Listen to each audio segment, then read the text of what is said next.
Resolution হ্যাঁ 2K করানো ওই জন্য বেশি শুনতেছে 1K তো হয় না 1K করতেছে। রাস্তা এখন একদমই ফাঁকা, মাঠ পুরা ফাঁকা। আর দেখো এখন বাজে 1টা, ফাঁকা হবে না তো আর কি। এখন আমরা চলে এসেছি প্রতিমা দেখতে সামনের নদীতে।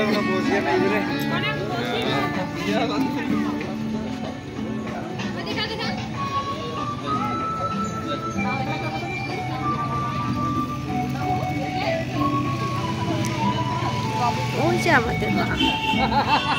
চলো আগে মার দর্শন করি।